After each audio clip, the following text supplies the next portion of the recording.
Ini yang pertama yang saya hormati adalah kita semua yang ada dalam ruangan ini. Mari kita sama-sama melihat apa yang sudah kami diskusikan. Dari keputusan diskusi mempercayakan saya untuk mempresentasikan modul belajar yang sudah saya rancang. Tentu di bagian pertama itu berkaitan dengan informasi umum, adalah identitas modul kelas. Kedua adalah berkaitan kompetensi awal. Kompetensi awal di sini adalah pertama, peserta ini memahami dan merancang percobaan. Itu di sini saya ambil materinya tentang fluida dan submaterinya adalah kapilaritas, dan percobaan yang akan dirancang adalah berkaitan dengan kapilaritas. Kedua adalah peserta didik, dan selanjutnya berikut adalah profil pelajar Pancasila. Dari profil pelajar Pancasila ini, dari beberapa yang berkaitan dengan materi ini saya ambil ada 4. Pertama adalah beriman dan bertakwa kepada Tuhan. Yang kedua adalah mandiri.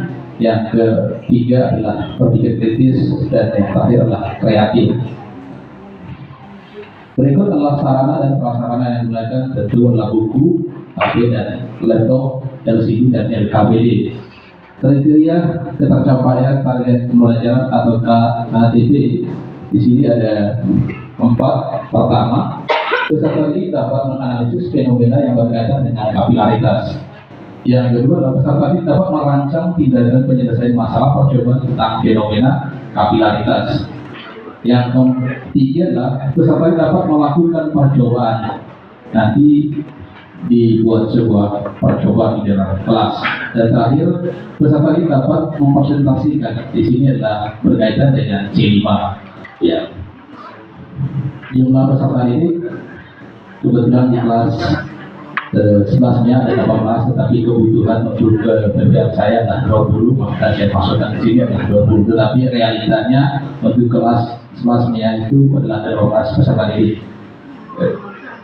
Kompetensi ini ada tujuan pembelajaran, ada 2. Pertama, peserta didik dapat menganalisis fenomena kapilaritas dalam kehidupan sehari-hari dengan permasalahan kontekstual. Permasalahan kontekstual yang saya angkat di sini adalah kaitan kapilaritas itu, misalnya pada musim hujan ini, bahwa di luar itu ada merembes di tembok ke atas, itu adalah masalah yang kontekstual. Ya, tentu di situ ada konsep kenapa itu terjadi, itulah masalah. Ya, bagaimana solusi untuk menyelesaikan. Tentu konsep itu ada namanya gaya adhesi dan gaya kohesi. Ya.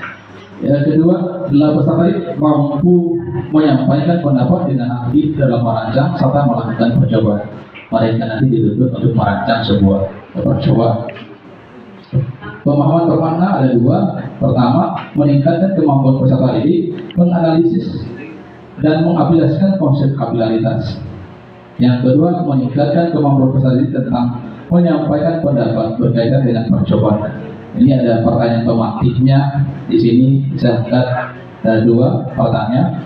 Pertama, mengapa lampu pelita ketika diisi minyak full menyala dengan terang, tetapi kalau minyaknya berkurang atau kosong maka lampunya akan padam? Itu adalah pertanyaan pemantik. Mengapa? Ya. Kedua adalah mengapa tembok yang bocor yang dapat merembes atau menyerap air? Ya. Ini adalah pertanyaan pemantik. Yang berikut adalah persiapan belajar. Ini berkaitan persiapan belajar, sesi belajar.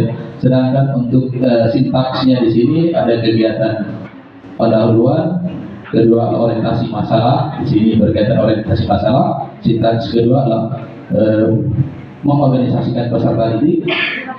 Berikut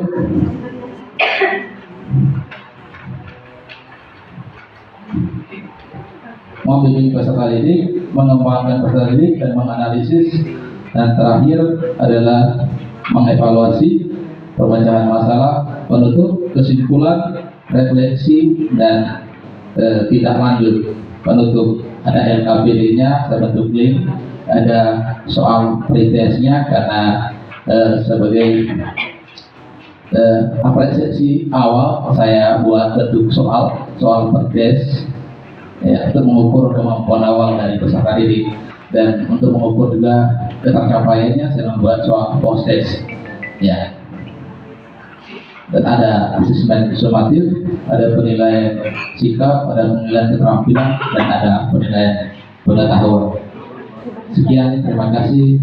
Mungkin itu saja yang perlu saya sampaikan pada kesempatan ini, karena saya dibatasi oleh waktu. Tidak ada masukan dari Bapak Perwas, Bapak Kepala Sekolah, Bapak Pengawas, dan Bapak Ibu yang lain demi kelengkapan dari modul ajar yang sudah saya rancang. Sekian, terima kasih, saya kembalikan.